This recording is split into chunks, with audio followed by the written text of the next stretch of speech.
I'm nervous, but it's time to tell the story, my story. So people understand there are demons in the world. And he was evil. He was sick. The things that he did, you just can't separate and say he did something evil, but he's not evil.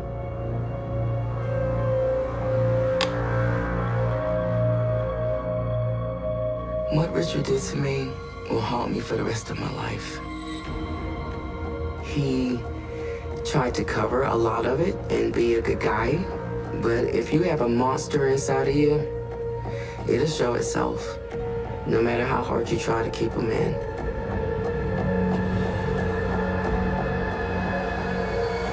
He had me pinned down, and in my struggle, I'm trying to move my body, I'm trying to breathe. And he says, you better not tell, because if you do, next time, I'm gonna let you die.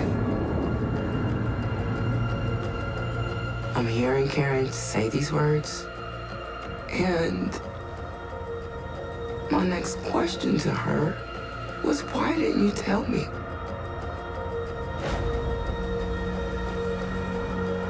He was a demon that walked this earth. And this took me a long time to get hatred out of my heart. I don't even want to look at it.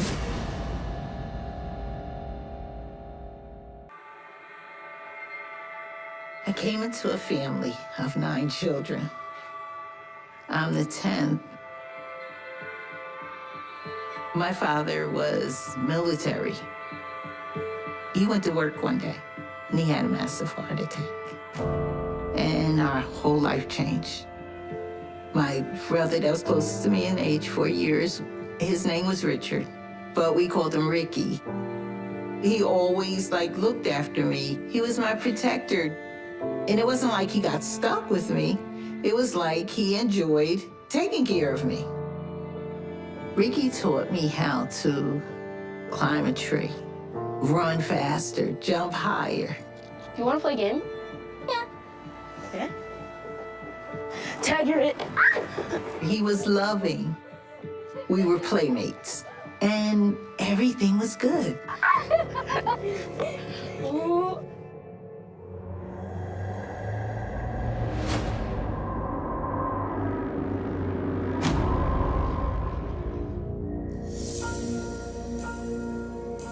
Ricky's personality at first was just quiet, and at some point it changed.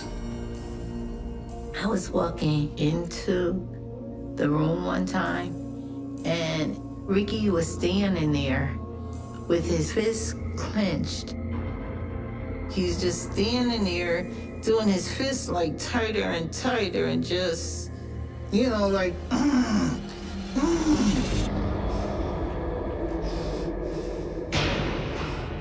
He had a look of, I'm gonna harm you.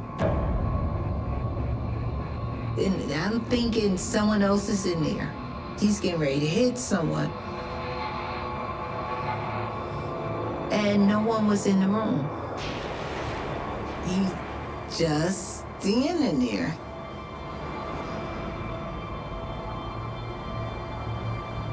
I didn't understand.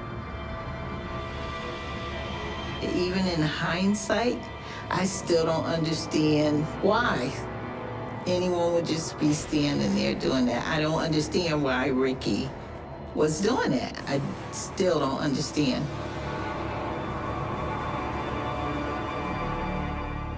This is probably one of the pictures of the last of the good times. This is around the time that Ricky started becoming a little more controlling, a little more do it his way and don't go against what he says. He was still kind of happy. He was still kind of okay, but it was starting to change.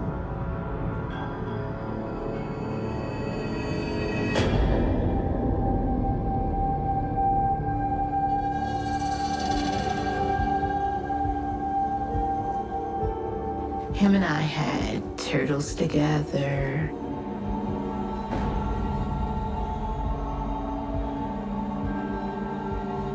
One day, I thought he was playing with the turtles. So I'm coming over to see our turtles, and they're all on their bag. And he was just watching them. And I asked him, "Why are you doing that?" "Don't tell me what to do. They're my turtles." He had that look. I went into the other room where my mother was, where I felt safe. I didn't understand why he did the things he did. Then our turtles died, and we got new ones, and they were replaced again and again, and I never asked any questions.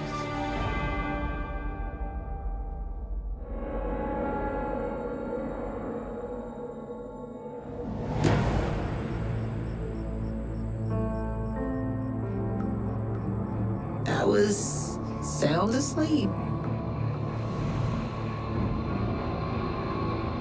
And then I'm having a dream that I can't breathe. And I woke up with the pillow over my head. And I can't move. I'm trying to move my body. I'm trying to breathe. He had me pinned down, him holding the pillow over my head tighter. And then he pulls it off. And I gasped for breath. I could not breathe.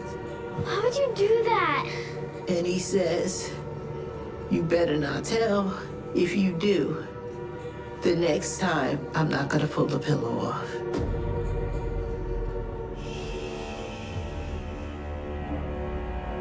I couldn't scream out, because if I scream out, then that could be it.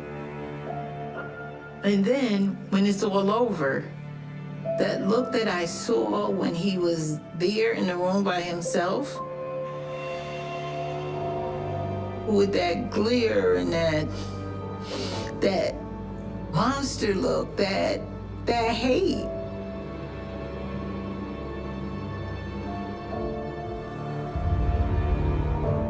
I didn't go back to sleep because I was afraid. I'm a little girl laying there wide awake. Did I say something? Did I look the wrong way? Did I do something? What did I do to cause this?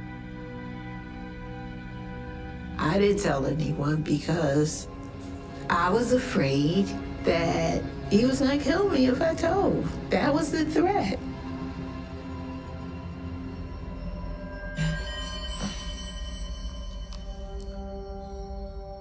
It's me and my mommy. These were during the worst of times. We had a lot of good times together, my mom and I. She took care of me, but I kept so much from her, so she didn't know what was going on. I couldn't tell her that he was putting a pillow over my face, so you suffer, but you do it in silence. I wasn't mad. It was just what it was, and I knew it wasn't her fault. I never blamed her until my teen years, and then it didn't stop, and it should have stopped by then. It should have stopped. I'm older now, and this should stop.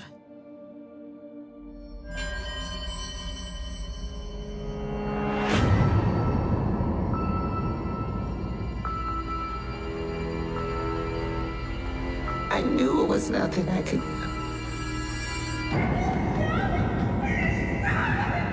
All I was doing was trying to protect my face, and it was watching me.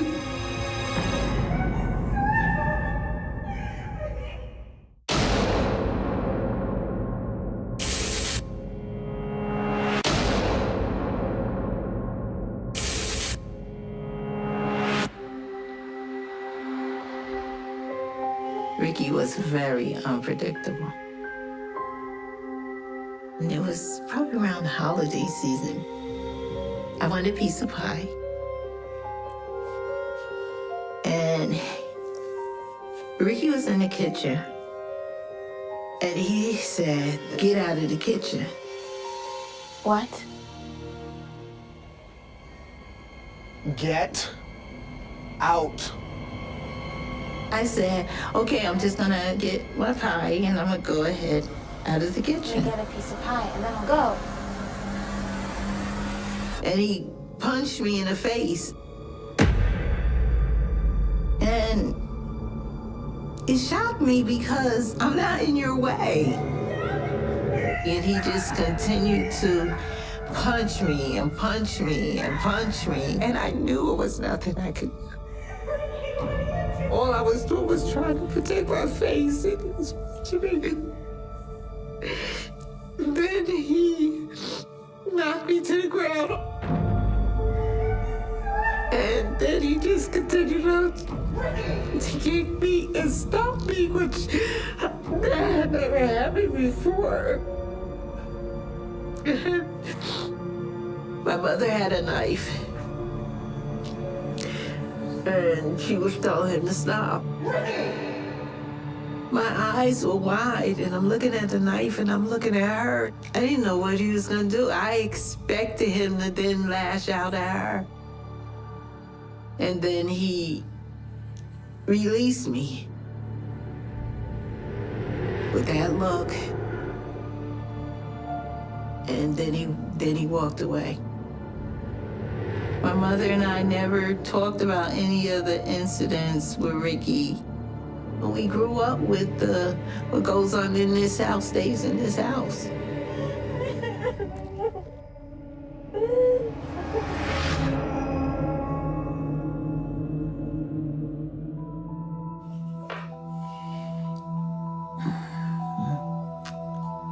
This was when I thought things were gonna be good.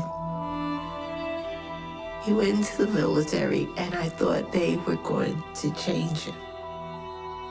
When he sent the pictures home, I'm like, he's in the Army now, and he's never gonna hit anyone else. He's never gonna abuse anyone else. He's gonna come back a man. He got married, him and I was the maid of honor. I was so free. I was not living on pins and needles anymore. And this picture, I thought it was a promise. I thought it was hope. Then all of a sudden, I come home one day and my mother says to me, "He's coming back home." What's going on? He said he was discharged early. I don't know why he's out and why he's home. I don't have a clue, but I know it was not an honorable discharge. I said to myself, it was gonna start all over again.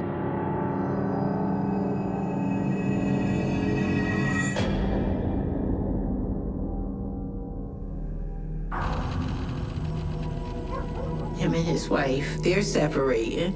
He was messing with other women, and she said she had enough.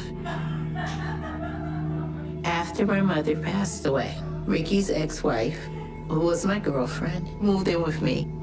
And one day we were at my apartment, and we were just hanging out. And the phone rang.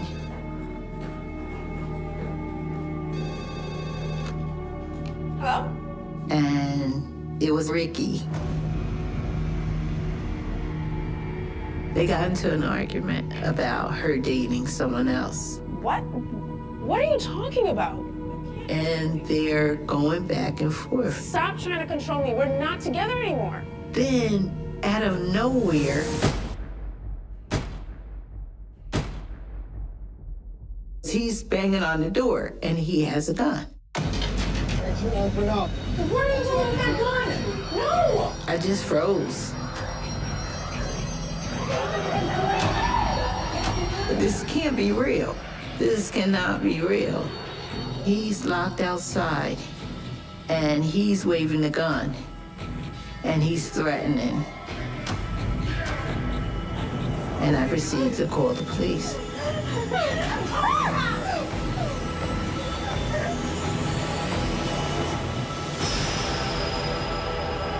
He runs and he leaves and he goes back to his place.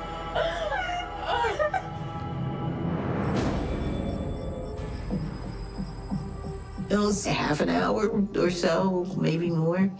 And I have an older brother who came because he called my older brother because the police are looking for the gun and they're threatening to take him in. And you cannot tell the cops about the gun. Why should I help him? And he says, well, let's make an agreement. He's willing to not ever have any more contact with you if you drop your statement about the gun. At first I was angry, and I said to the brother, you're protecting him. You're not protecting me. But when I thought about it, this is my way out of hell. He won't ever touch me again. He will not be in my life. And I dropped the gun charge for him to stay away from me. And that's the way we were for years. No contact.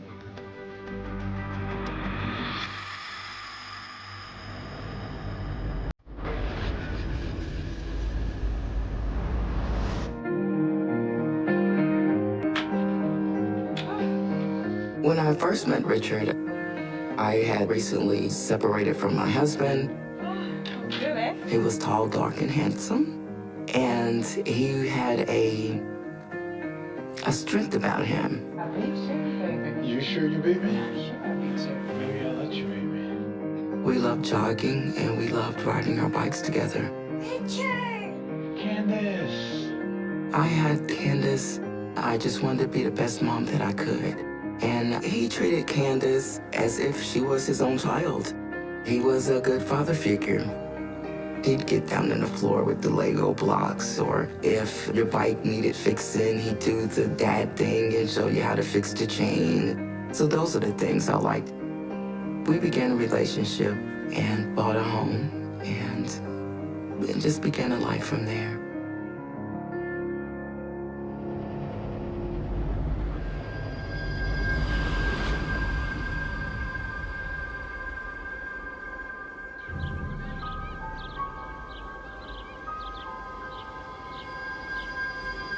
When Candace was probably about 8 years old, I got her a dog. She loved the dog, called it Lady. But Lady began to have litters and litters of dogs. We would give them to the neighborhood children. We just enjoyed having the puppies around. But the puppies began to disappear.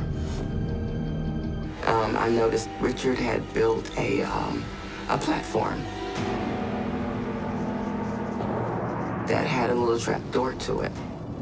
And there was a bag of lime, and my gut told me, but I had to see it. And so when I opened up the trap door and I seen the bags, I knew what they were. Richard was suffocating the puppies and throwing them under this platform.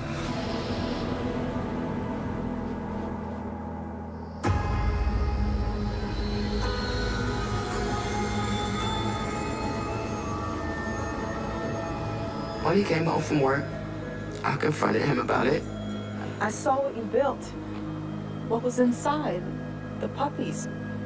So? He told me that I wasn't getting rid of the puppies fast enough and that it was a nuisance. Can't feed all these dogs. I knew then something wasn't right.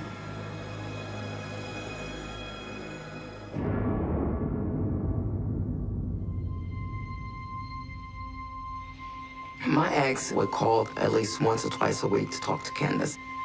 They loved one another. Candace, where do you think you're going? I'm gonna go hang out with my dad. I told you 1,000 times I don't want you seeing him. Richard was jealous. He wanted my ex totally out of the picture. No, Mom said I could go. I don't care what your mother said. You're not going. I am leaving. Damn it, Candace, go to your room. That was something that I was not going to do. What is wrong with you? Anytime that Candace wanted to see him, I would make sure that she would go. Go enjoy your time with your daddy, baby. I'll see you later.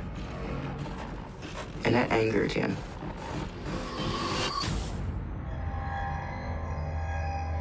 It's not up for discussion. Yes, it is. No, it's not. Yes, I it do is. not want her Listen seeing to me. him. If it's something that he didn't like, he would strike me.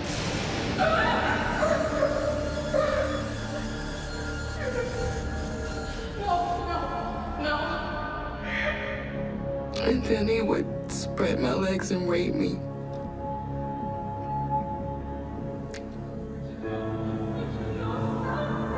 And the way that he would do that is that they would put the pillow over my face and tell me that he was my God and he could stop me from breathing.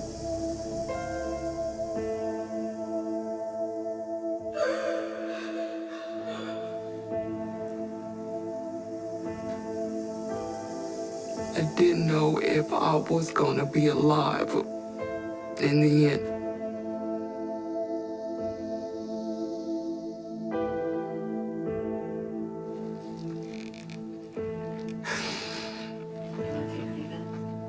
Please.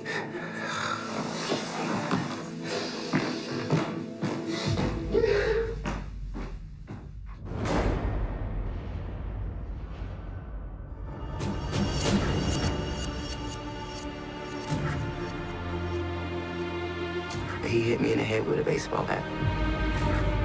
I said, it's over. I'm done. And I dialed 911. He told me, if you ever have me locked up, I will kill you. The police came and placed him in handcuffs. He tells me that he's gonna come back and that we're going to be together, period. So he's gonna give me a little time to get myself together, but he's coming back through that door. I'll see you soon, Bernetta. I knew from that point that things were going to go to another level.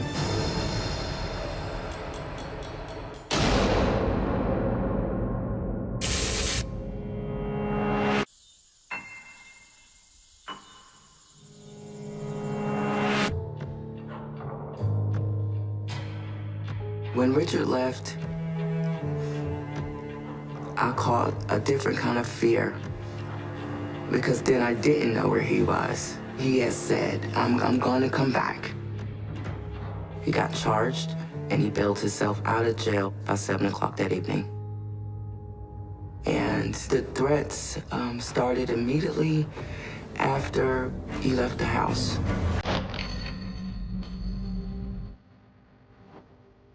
He was constantly stalking me.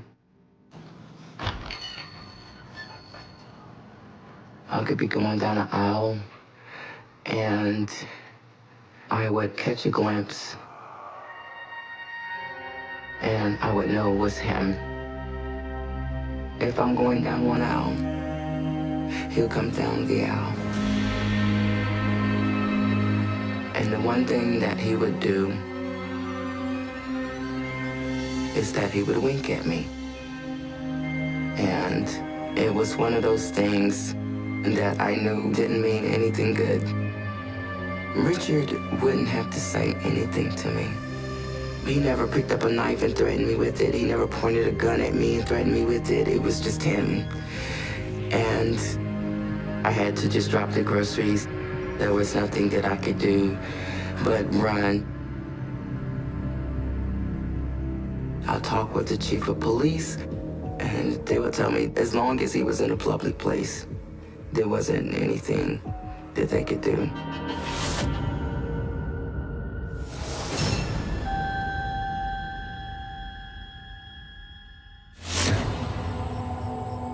changed the locks on the doors, I nailed windows shut.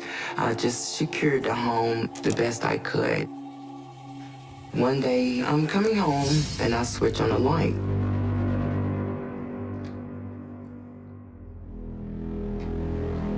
But no lights come on. I get a flashlight and I see some things have been moved. I notice that the fuse box door is already open. It's been tampered with. I was so scared I didn't know what to do. I called the police department and I let them know that I believe that Richard's broken into the house and I don't know if he's still here or not. Thank you, officer.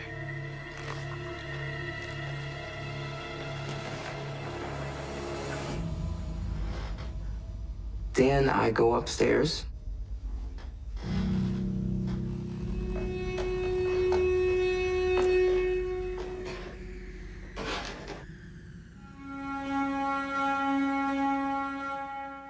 And on the side that he sleeps on is the note.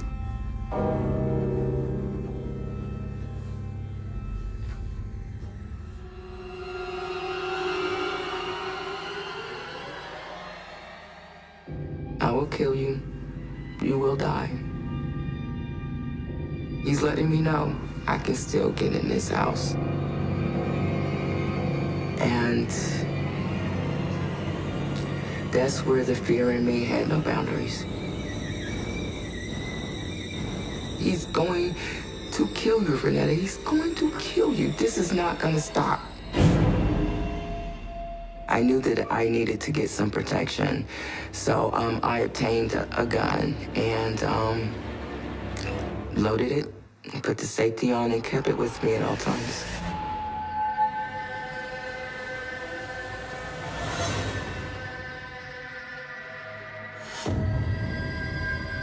I'm in the house, and I happen to look out the window. I see him across the street, and he's just shoveling dirt. My first notion is, okay, maybe he's doing some work for the church that's there. He sees me look out the window. Shortly thereafter, he calls me.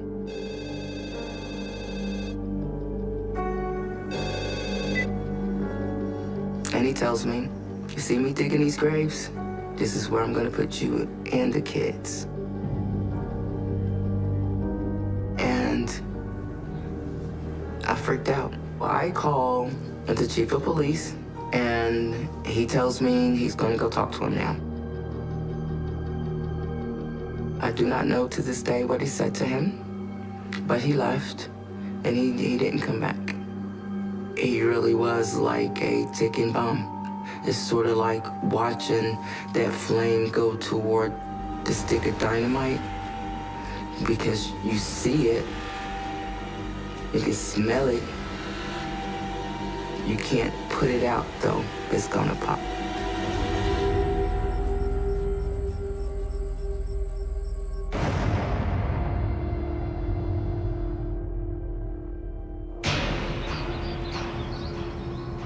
I pull into the driveway, and I looked at the house and I seen that the door was ajar. Candace? I changed the locks, so that means Candace had to open the door, and I don't see Candace. Candy? I meet Richard. He steps out with a knife. Candace! He told me, I have killed Candace and I'm going to kill you. And he began to stab me. He cuts me on my throat and just keeps stabbing. And I was fighting for my life.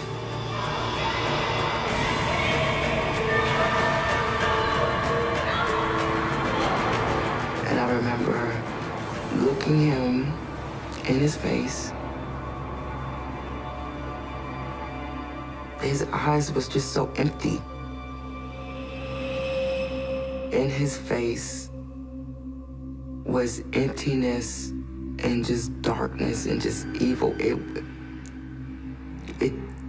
didn't even look like the same person. The last words I said to him because Jesus will save me. You're not my God. And that's the last that I remember of Richard.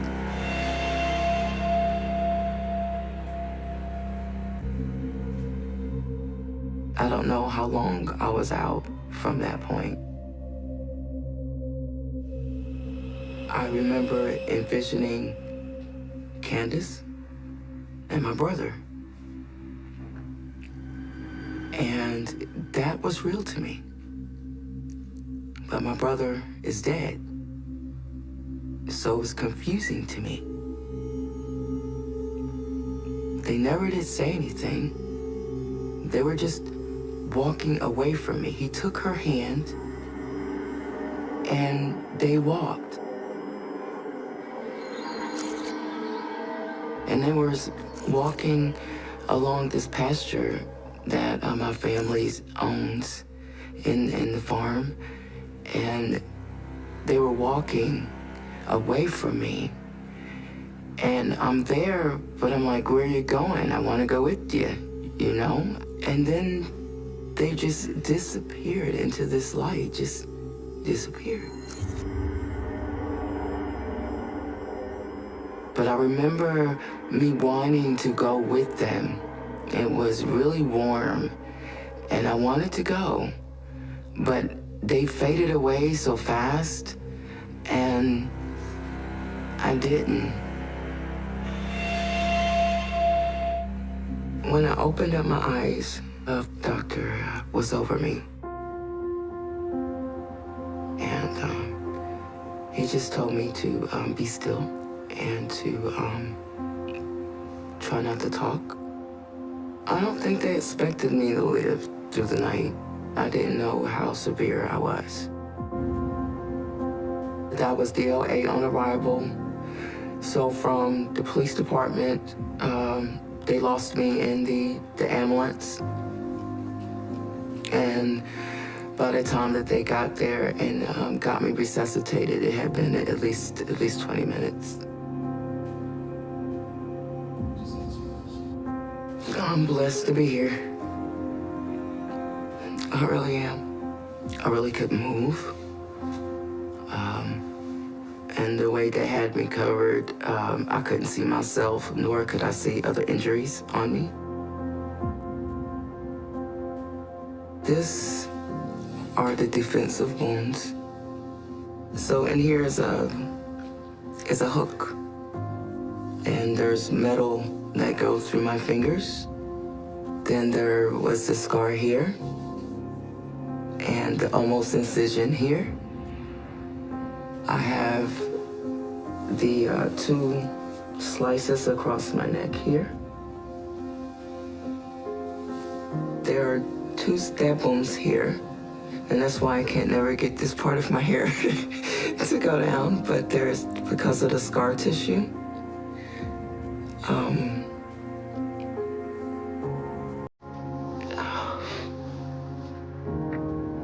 And of course I have body scars.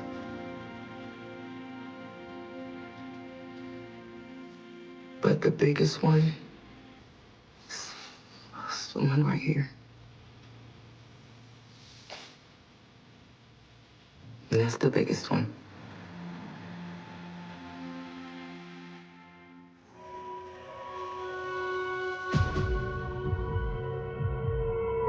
While I'm in the hospital, the investigation is still going on. They're still looking for Richard.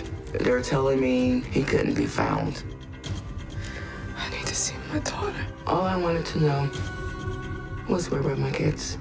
I wanted to know that Richard didn't get to my kids. Nobody would tell me where Candace was. I began to realize that something wasn't right. Where are my children? Where are they at?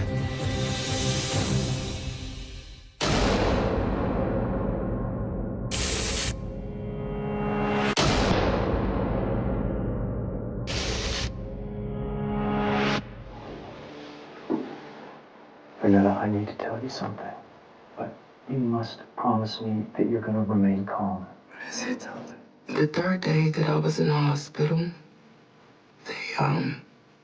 told me that they had some things to tell me, but I needed to stay calm because I could not strain the artery that was in my neck because it was only being held by one stitch.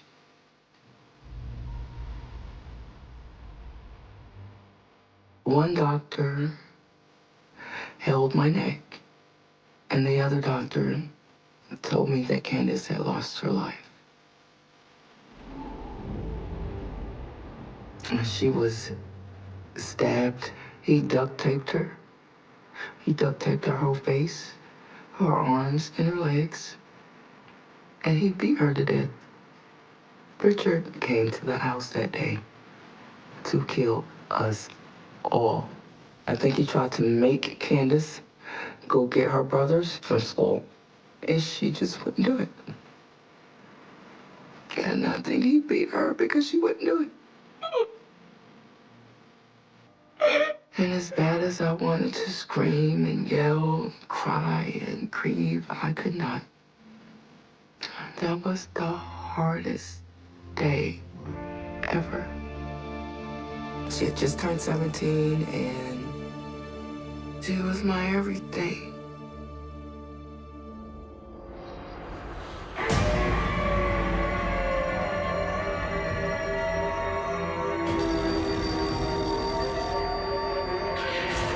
Hello? My best friend called to let me know that Ricky had committed murder. And she questioned me, are you afraid that he may come there? And I told her, I'm okay, I'm not afraid. He doesn't scare me. Not anymore. I made it clear that if he came to my house, that I was calling authorities. And I cautioned my children, do not open the door.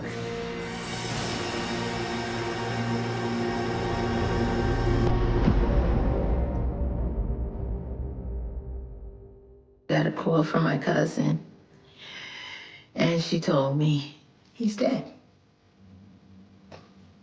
And I shook my head exactly like I'm shaking it right now. He's dead. And I repeated it. He's dead. He's dead.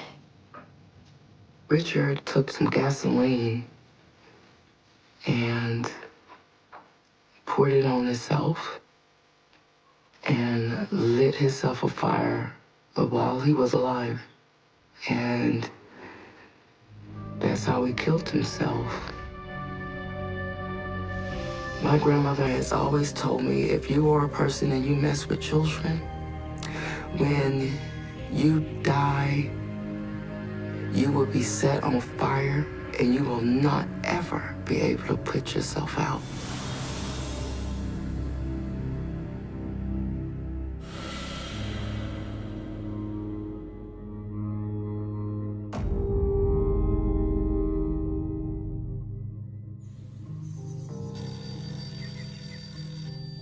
It was probably about 3 years after the tragedy happened.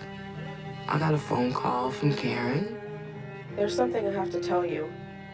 I want her to know that I know you're telling the truth about a pillow on your face. You're not the first person. That I've lived through that. And you didn't... and you knew? At first, it angered me. I'll be honest with you, I was angry. I really was. I felt like you just pushed your brother off on me because nobody else wanted to deal with him. And my next question to her was, why didn't you tell me? Why didn't anybody tell me? It would have made a difference. But I had to understand that I'm talking to a victim too. I'm sorry. I couldn't face him again. And then we just began to talk to one another. I want her to know that it's not your fault. I know you're blaming yourself, because that's what a mother does. Stop blaming yourself. It's not your fault. He's to blame. It's his fault.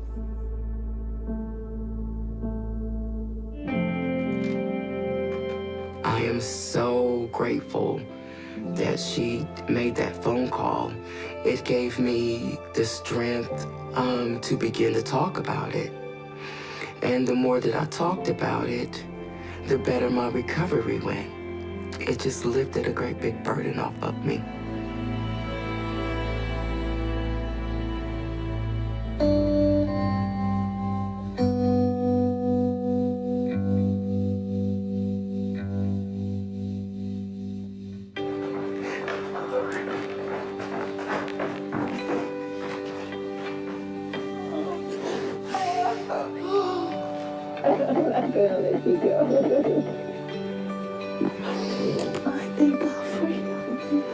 When I met Fernetta, I keep saying to her, I don't want to let you go. I don't want to let you go. You changed my life so much. This opportunity to see each other, it meant a lot to me. You changed my life because you made that phone call. It changed my outlook so much. And I'm so glad that you did that. Oh, that's your strength. That's your strength. That's your strength. I didn't give it to you. It was in you. It was in you. He didn't break you. He didn't break you either. I love Fernetta. She has a very strong will to survive for her sons. And for Candace's memory. When I look in the mirror and I see this scar across my throat, I say to myself, he tried to silence you. You're not silenced. He tried to kill you. You are not dead. You have a purpose. There's nothing that I can do to bring her back.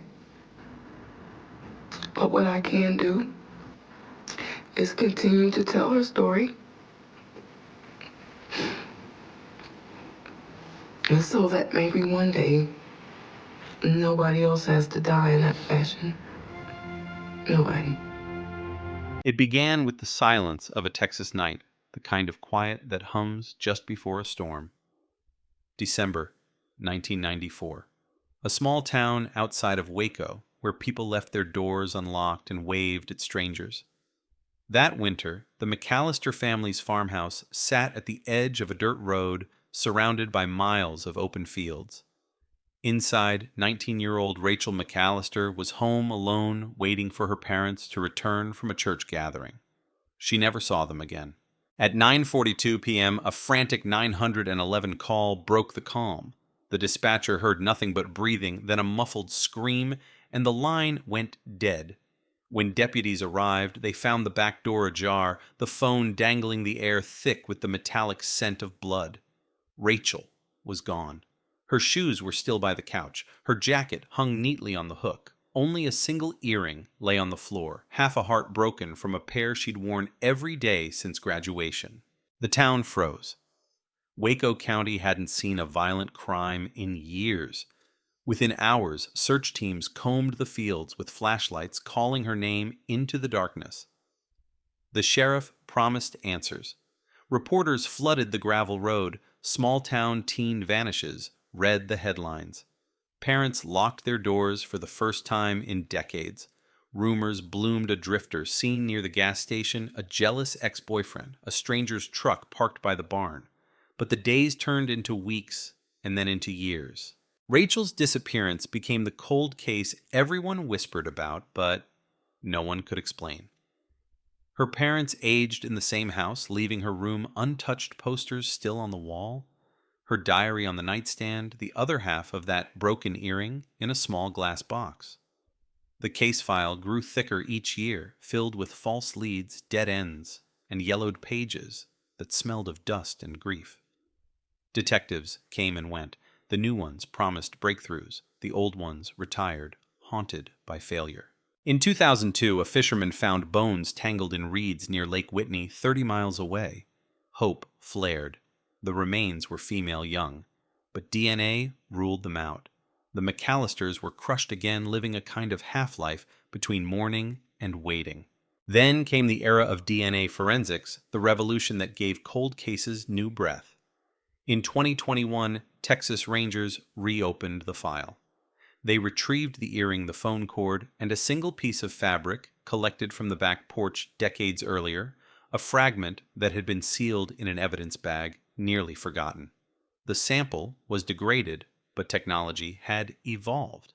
The lab extracted a partial profile. It wasn't enough to identify a suspect, but it was enough to search genealogy databases. That's when the impossible happened.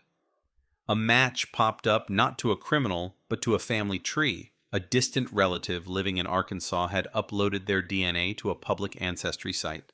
From there, investigators began building backward tracing branches connecting names, and one led straight back home to someone who'd lived next door to the McAllisters in 1994. His name, Daniel Price. 49 years old now, quiet divorced, still living in the same county. Back then, he'd been 20 and working odd jobs, mowing lawns, fixing fences, sometimes helping Rachel's father repair tractors. Friendly, reliable, the kind of neighbor everyone trusted. But the family remembered something else he'd once asked Rachel to babysit his younger sister, and she'd refused. No one thought much of it, until now. Rangers began surveillance quietly. They followed Price to work, collected discarded coffee cups, cigarette butts, a soda can from his trash. The DNA matched perfectly. After nearly 3 decades, the pattern was clear. Rachel's blood was on that fabric, and Daniel Price's DNA was embedded in the weave. When they knocked on his door that summer morning in 2024, he didn't ask why they were there. He just said, "I knew this day would come." The confession, when it came, was chilling. He'd gone to her house that night, angry after an argument with his girlfriend. He said he wanted to talk to someone kind. Rachel had opened the door, polite but wary. When she tried to end the conversation, something in him snapped. He hit her. She fell. Then panic, fear, and silence. He buried her in a shallow grave behind an abandoned barn less than 2 miles from her home. For 30 years, he drove past that field every day, watched the McAllisters search, attended the same church, waved at Rachel's mother in the grocery store, all while her remains rested beneath the soil he plowed. When investigators unearthed the site, they found fragments of bone strands of hair and the other half of that broken earring, the symbol of a life split in two. One half, buried, one half, kept alive by hope. The town went silent again. Some cried. Others couldn't speak. Reporters returned cameras flashing, repeating the headline, "Texas cold case cracked after 30 years suspect was neighbor all along." The words felt unreal, like a story too cruel to belong to real life. Rachel's parents were gone by then, both having passed years before, but her brother, now in his 50s, stood by the gravesite when they reburied her remains. He said only 3 words to the press. "She's home now." Yet the silence that followed wasn't peace, it was something heavier. The weight of knowing evil can live next door. The thought that the same man who shared their picnics, who offered condolences, who volunteered to search the woods, had been the monster all along. The sheriff who'd worked the case in 1994, now retired, attended the trial. He said he still dreams of that night, the open door, the ringing phone, the empty room. He said it felt like time itself had stopped and then started again all at once.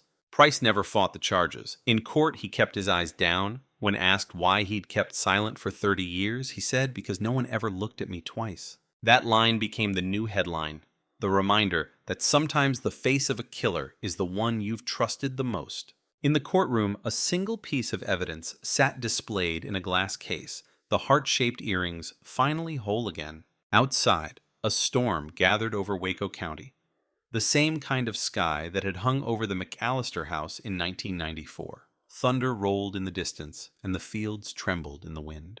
30 years lie one unspoken truth finally unearthed. But in towns like these, closure doesn't erase memory. The door that was left open that night still stands. The wind still moves through it, and when the lights go out, people still whisper Rachel's name.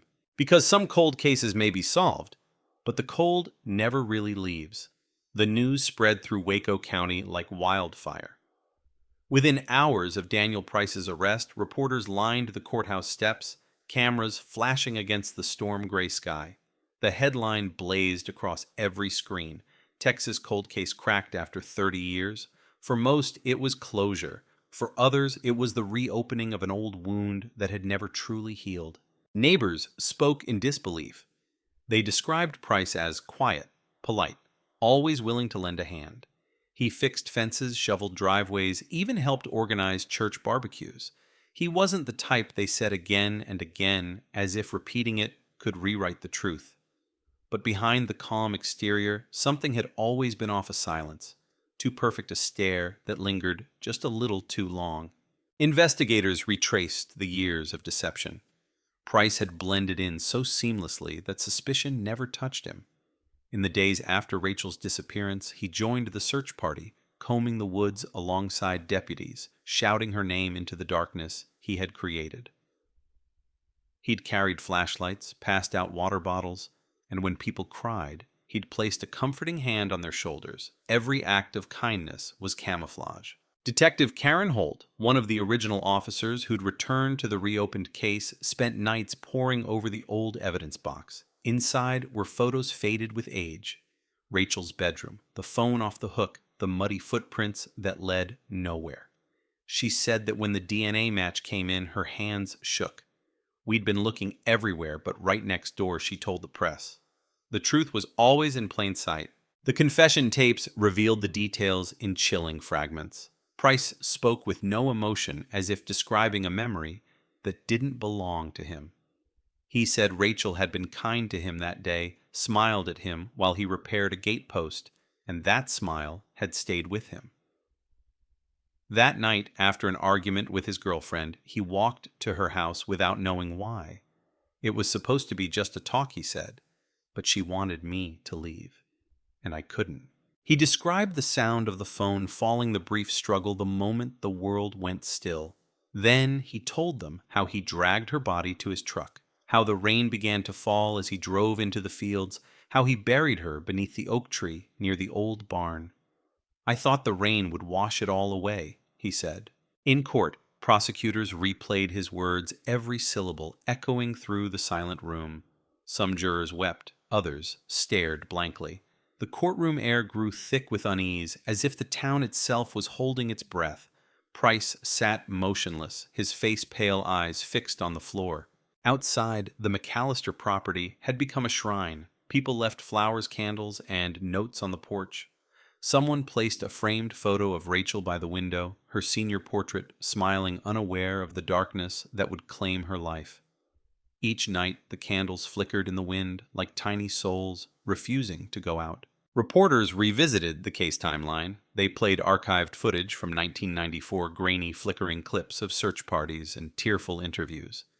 In one video, a younger Daniel Price stood behind Rachel's mother, helping her distribute flyers. He'd looked right into the camera expression, calm eyes, steady. Viewers froze, the frame zoomed and rewound. He was there the whole time people whispered. Detective Holt began investigating how the case had slipped through so many hands. Back then, DNA analysis was primitive. The small-town sheriff's office lacked resources funding and modern training. Evidence had been logged by handboxes, mislabeled fibers misplaced. The fragment of fabric that finally solved the case had been found under a pile of old case files nearly discarded during a 2015 archive cleanup. If that fragment had been lost, Rachel's story would have remained buried forever. In the weeks following the arrest, the town changed. Locksmiths were busy again. Porch lights stayed on all night. Children were kept closer. Conversations turned to trust how it's built, how it breaks, and how it never quite returns. Rachel's brother Mark refused interviews at first, but one evening, standing beside the reburial site, he spoke softly to a single camera crew. "People say time heals," he said, but time didn't heal anything. It just waited for the truth. His voice cracked. She was just a kid. and he mowed our lawn. That single line replayed on every network. It became the heartbeat of the story. When Daniel Price's house was searched, police found old photographs, community picnics, town fairs, school events. Rachel appeared in several of them, always in the background, smiling unaware. There was no shrine, no trophies, no hidden confessions, just a lifetime of normalcy masking an unthinkable truth. The horror wasn't in what he kept. It was in what he managed to hide in plain sight. Psychologists called it proximity blindness, the inability to see danger when it wears the mask of familiarity. In Waco County, it had a new name, the neighbor next door case. The trial stretched through summer.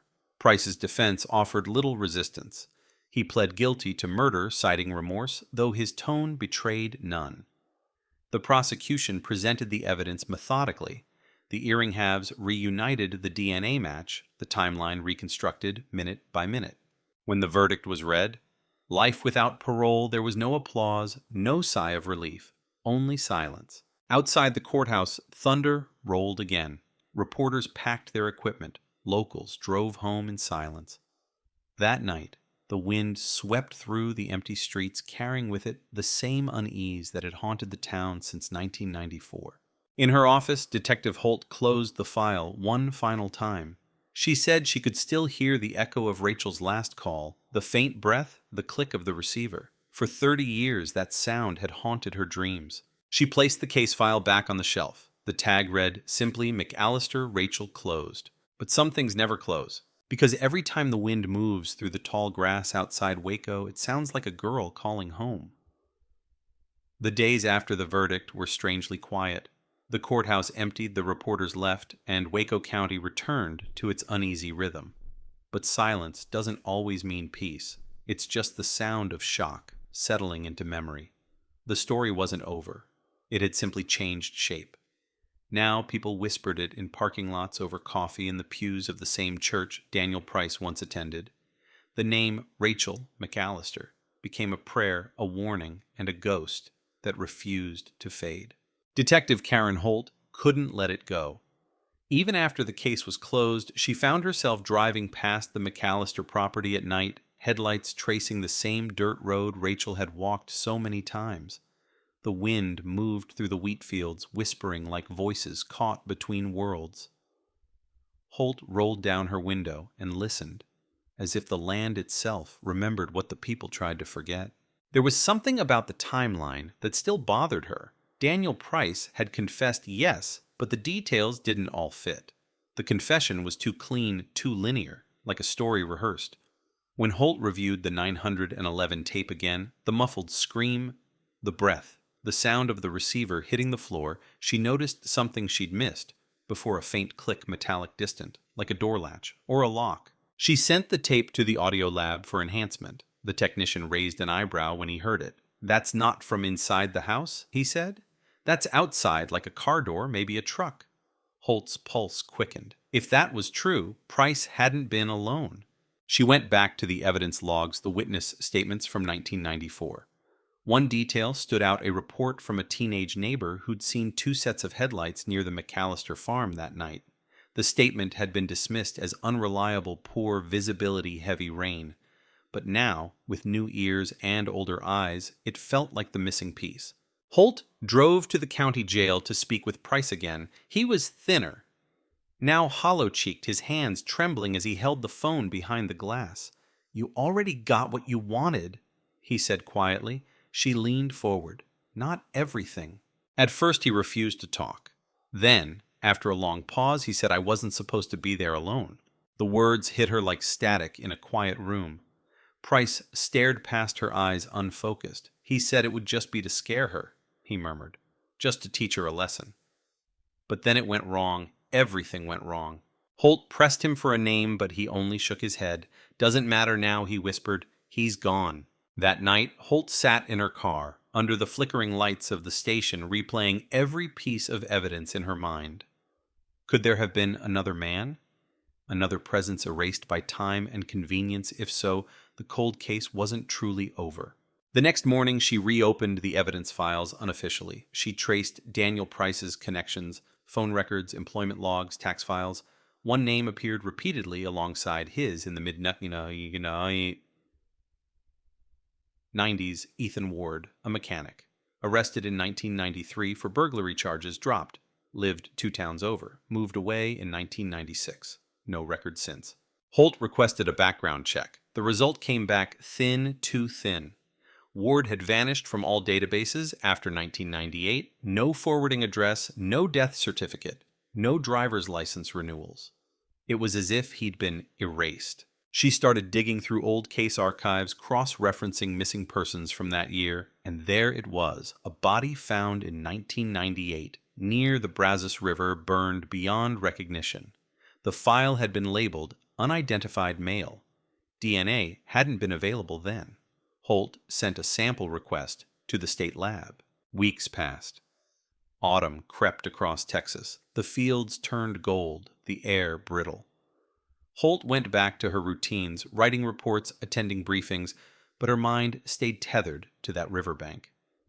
One evening, as she was leaving the station, her phone buzzed. A message from the lab DNA match confirmed. Remains identified as Ethan Ward. She sat in her car staring at the message until the screen dimmed. Ethan Ward had been dead for nearly 3 decades, which meant one of 2 things: either Price had killed him too, or someone else had killed them both. She returned to the jail once more. Price was waiting, eyes sunken, voice thin. When Holt mentioned Ward's name, he flinched. "You found him," he said flatly. "I figured you would." "Did you kill him?" she asked. He didn't answer right away. Then, not exactly. He told her Ward had been there that night. Ward had known Rachel from the diner where she worked weekends. He'd been obsessed with her. Price claimed he only drove Ward to the house. He didn't plan the rest. But when Rachel screamed, Ward panicked. There was a fight, a knife, then silence. "I buried her," Price said, voice trembling. But Ward didn't make it much longer. Someone found out. Someone made sure he disappeared. "Who?" Holt asked. Price looked up for the first time, eyes glassy. "You wouldn't believe me if I told you." When Holt left the jail that night, the air outside was heavy, pressing down like a weight. She didn't know whether to believe him. But the implications were chilling. If someone else had been involved, someone powerful enough to erase Ward's death, then the case reached far beyond a single farmhouse. Back at her office, she spread the files across her desk maps, crime scene photos, property deeds, all forming a web of timelines and connections. One name appeared again, scrawled in an old sheriff's note: Harold Price, Daniel's father, deceased 1999, former deputy sheriff. Her heart sank. If the father had been involved, if he'd covered up evidence, buried reports, redirected suspicion, that would explain everything: the missing documents, the discarded statements, the erased leads. The cold case wasn't over. It had only just begun. Outside, the last light of day burned red over Waco County. The same fields that once hid a girl's body now hid something else, an older truth, darker patient waiting beneath the soil. And somewhere in the rusted drawers of an old sheriff's station lay the proof. Holt knew she wouldn't sleep until she found it. Because sometimes the most haunting thing about a solved case is realizing it was never really solved at all. The next morning, the sun rose red over Waco County, staining the fields like blood on dust. Detective Holt didn't go to the station. Instead, she drove straight to the archives, the old sheriff's office that had been decommissioned years earlier, a building that smelled of mildew and forgotten truths. Inside, rows of rusted filing cabinets lined the walls, drawers jammed with 30 years of unsorted chaos.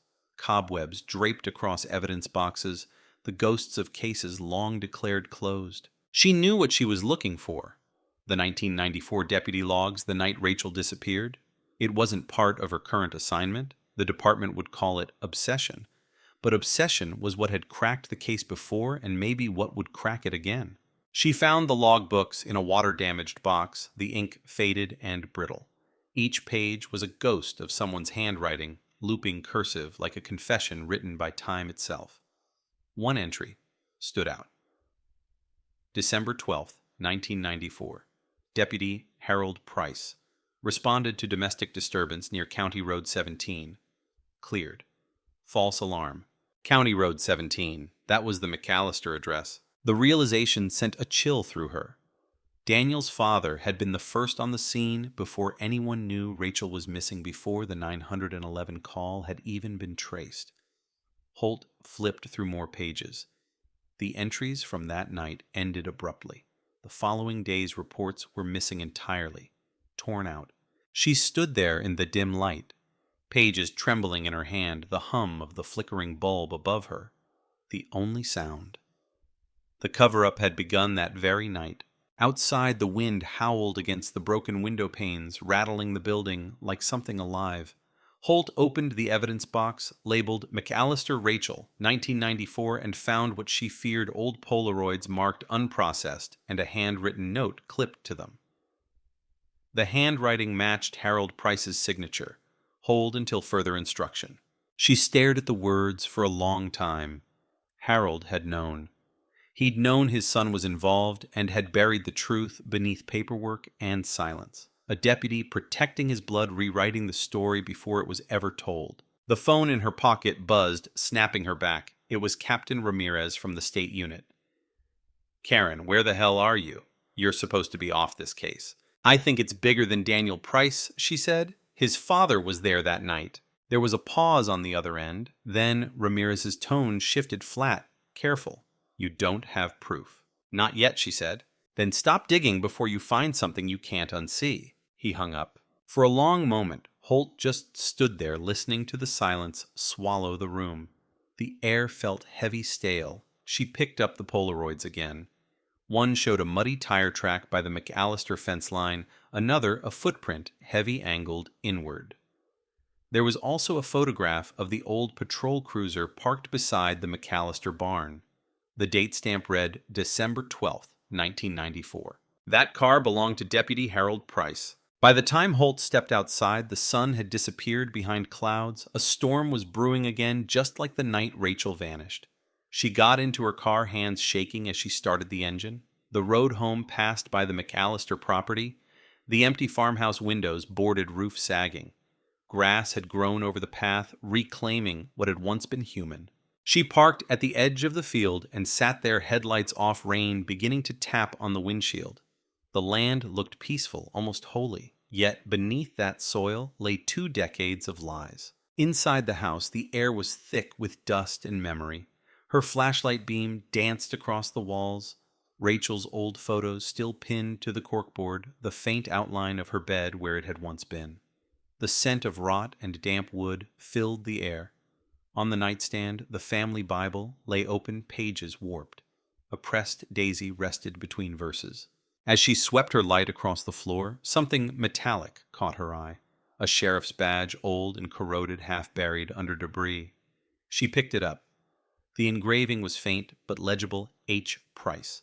Her breath hitched. The badge shouldn't have been there. The report said Harold Price had never entered the house that night. He'd only patrolled the area. Yet here it was proof that he'd stood in the very room where Rachel was taken. Holt drove straight to the archives again, her mind racing. If Harold had hidden his badge there, maybe he'd hidden more. She searched his personnel file. It listed commendations, service awards, and 1 suspension. 1995. Administrative leave due to procedural misconduct. The details were redacted.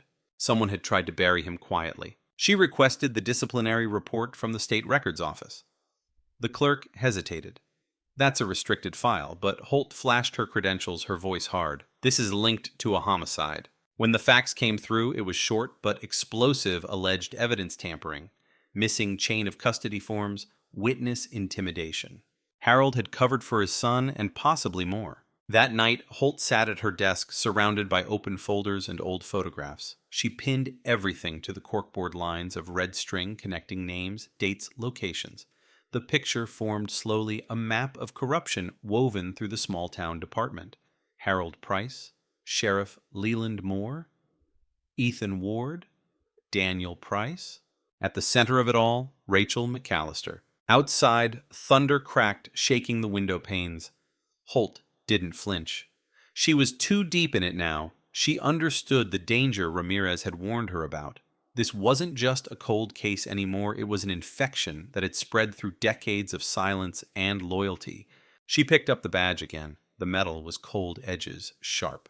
Somewhere in the darkness, she heard a door creak, not from the hallway inside her office. She froze. The light flickered. A shadow moved across the glass, and a voice low and calm said, "Detective Holt, you've been asking the wrong questions." She turned, but the room was empty. Only the door half open, swaying gently. The wind howled through the corridor, carrying the scent of rain and something else, something metallic. Holt reached for her gun, her pulse pounding. Because for the first time in 30 years, it felt like the past wasn't just returning. It was standing right behind her. The flashlight beam trembled in Holt's hand as she turned toward the sound. The office was dark. The hum of the storm pressing against the windows like a living thing. Her heartbeat was loud enough to drown out the rain. For a moment, nothing moved. Then the door creaked again, slow, deliberate, as if pushed by someone unseen. She stepped closer, gun raised. The hallway beyond was empty, just the long corridor of the old station, flickering fluorescent light casting broken shadows across the linoleum floor. "Who's there?" Her voice echoed back, small, brittle. No answer, only the steady dripping from a leak in the ceiling. She moved down the hall, careful her boots crunching on scattered debris. At the far end, the archives door stood ajar, the same door she'd locked hours earlier. She nudged it open with her elbow. Inside, the air was heavy with the scent of mold and something faintly chemical, like old cleaning fluid. Papers were scattered across the floor. The file box she'd opened earlier was overturned. The photographs, the logs, the Polaroids all gone. Her stomach dropped. Someone had been there. She scanned the room, gun steady, her breath shallow. In the far corner, the curtain over the broken window moved gently with the wind, but beneath it, mud, fresh mud, footprints, size 12 boot tread recent. Whoever had been there was watching her, maybe still was. She crouched down, tracing the mud with her flashlight. The pattern led to the window, then vanished into the night. Rain hit the glass hard, now a steady downpour. Holt radioed for backup. Static. The signal was gone, storm interference, or something worse. She left the building and ran to her car, adrenaline burning through her veins. The windshield was a blur of rain. When she turned the ignition, the engine coughed once, then died. Battery wires cut. Someone had been waiting for her to find what she wasn't supposed to. For a second, she thought she saw movement at the edge of the parking lot, a silhouette near the fence, too still to be a trick of light. But when she blinked, it was gone. By the time she made it back to town, soaked and shaking, the storm had swallowed Waco County whole. She drove straight to her apartment, locked the door, pulled the blinds shut, and replayed everything in her head. The missing files, the badge, the shadow, the voice. She tried Ramirez again, straight to voicemail. That night, she barely slept. When she finally drifted off, she dreamed of Rachel's broken earrings spinning in the dark, half a heart gleaming red under a flash of lightning. When she woke, the sky was gray and the rain hadn't stopped. At 7 a.m., she found a message slipped under her door. No name, no return address, just a sheet of paper with 4 words written in neat block letters. "Stop digging! He's still out there!" Her hands trembled as she read it again. The he couldn't be Daniel Price. He was locked away awaiting transfer, which meant someone else, someone who didn't want her to know how deep this went. She poured coffee, stared at the message, and thought about what Price had said in jail. "You wouldn't believe me if I told you?" She decided to find out anyway. At the courthouse, she requested Daniel Price's visitation logs. Only 2 visitors had come since his arrest, a court-appointed attorney and someone listed as Chaplain R. Moore. The name made her freeze. Moore. The same surname as Sheriff Leland Moore, the man who had overseen the original investigation and worked alongside Harold Price. Holt drove to the county chapel that afternoon. The air inside smelled of candle wax and dust. Behind the altar stood an elderly man in clerical robes, gray hair, deep lines carved across his face. "Detective Holt," he said before she could speak. His voice was calm, steady. "I wondered when you'd come." "How do you know who I am?" He smiled faintly. "You've been stirring ghosts. In Waco, that never ends well." She stepped closer. "You visited Daniel Price." "I offer spiritual counsel to inmates," he said. "Nothing unusual about that, except that your father was the sheriff who cleared the original case." The smile faded. My father made mistakes, he said quietly. So did Harold Price. So did everyone. What kind of mistakes? He looked past her out the window where the rain streaked down like veins on glass. The kind that can't be confessed. When she pressed him, he hesitated, then sighed. My father knew about Harold's cover-up. He helped bury it. Said it was to protect the department, said a scandal would destroy the town. His hands trembled slightly. But it wasn't just about loyalty. There was someone else. Someone both men owed favors to. Someone powerful. Who? He shook his head. He's long gone. Gone where? Buried, he whispered. But his shadow isn't. Holt left the chapel with her mind racing. Every thread she pulled revealed another beneath it. The corruption didn't stop. With Harold, it ran through the sheriff's office itself, a chain of men who'd traded truth for silence. When she returned to her car, there was another note wedged under the wiper. Same handwriting as before. You're next. She scanned the parking lot, heart pounding. Nothing but rain and fog. By evening, she was back at her desk, going through Harold Price's bank records, tracing every deposit, every transfer. Most were routine small-town deputies' salary, but then one stood out, a $10,000 deposit in January 1995. Source Moore County Maintenance Fund, a fake account. She traced it further. The account belonged to a contractor tied to Sheriff Moore's office, a shell company dissolved after the case went cold. The money had come from somewhere and someone. That night, she drove to the old Moore estate, a sprawling ranch outside town. The house stood abandoned. Its windows bordered the gate, chained. She climbed the fence reins, soaking her coat, and found the barn out back unlocked. Inside, under a tarp, was a rusted pickup truck. She brushed away the dust, and her flashlight caught a license plate. Partial plate, TX 492M. Her blood ran cold. That plate matched the partial number recorded by a witness in 1994, the unknown vehicle seen leaving the McAllister property the night Rachel vanished. The driver had never been identified, until now. She leaned closer, wiping grime from the windshield, and froze. On the passenger seat lay a leather-bound folder, brittle with age. Inside photographs. Rachel, Harold, Daniel, Sheriff Moore, and one more man, unfamiliar, smiling beside them, a cigar in hand. The back of the photo was labeled in faded ink, fundraiser August 94, Harlan Ward. Holt whispered the name, Ward. Ethan Ward's father. The missing link.